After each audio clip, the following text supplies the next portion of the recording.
I could not hold it together any longer. That is the honest version of what happened. I had tested my brothers. I had watched them protect Benjamin the way they had never protected me.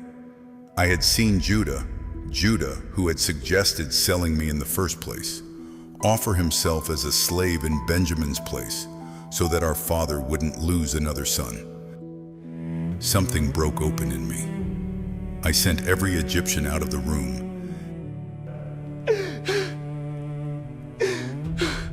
And then I wept so loudly that the Egyptians heard it, and Pharaoh's household heard it. And through the tears, I said 3 words that I had been carrying for 22 years. I am Joseph. They were terrified. I understand that. If I had been standing where they were standing, I would have been terrified too. The man they had sold into slavery was now the second most powerful person in Egypt, and they were completely at his mercy. I said to them, "Come close to me." And when they came close, I said it again. "I am Joseph, your brother, whom you sold into Egypt." I did not soften it. I did not pretend it had not happened. It had happened. It was real. And pretending otherwise would have been a kindness to neither of us. But then I said something that I had spent years arriving at. And now, do not be distressed or angry with yourselves because you sold me here. Because God sent me before you to preserve life. I want to be careful about what I am and am not saying. I am not saying what they did was acceptable. It was not. I am not saying the pain was not real. It was the most real thing I have ever felt.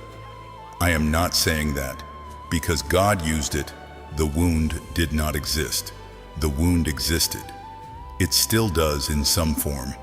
Wounds like that leave marks. That is simply true. What I am saying is that somewhere in the long years between the pit and that room in Egypt, I came to understand something that changed the way I held the whole story. God was in it, not causing the evil, not designing the betrayal, not indifferent to the suffering, but present in all of it, moving through all of it.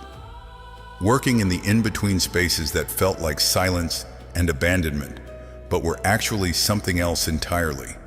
The pit was real, and God was in the pit. The slavery was real, and God was in the slavery. The prison was real, and God was in the prison. The forgetting was real, and God was in the forgetting.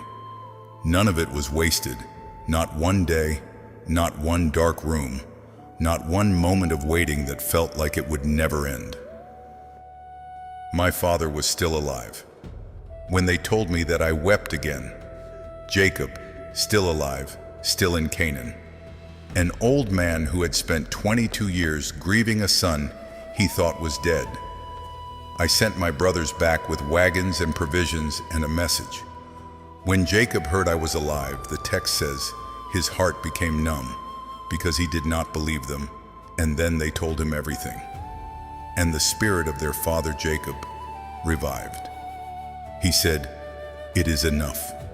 Joseph, my son, is still alive. I will go and see him before I die." After everything, the grief, the years, the coat dipped in blood, the long silence, it is enough.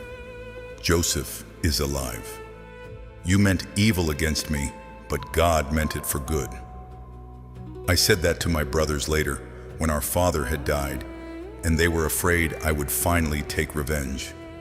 I said it, and I meant every word. Not as a dismissal of what happened, not as a tidy ending to a complicated story, but as the truest thing I know about the way God works in a human life. He does not waste the hard things. He does not waste the dark years. He does not waste the pit or the prison or the waiting or the silence. He is building something in you that can only be built in the places you would never have chosen. And when the moment comes, when the room clears and the tears come and the truth finally surfaces, you will look back at every broken piece of the road and understand that not one step was accidental. Not one. This is where Joseph's story ends, but I suspect it is not where yours does. You are somewhere in the middle of your own story right now. Maybe in the pit, maybe in Potiphar's house, learning to rebuild. Maybe in the prison, waiting for a door that hasn't opened yet. Maybe standing in a room full of people who hurt you, trying to find the words. Wherever you are, the story is not finished. God is still writing. Stay with him.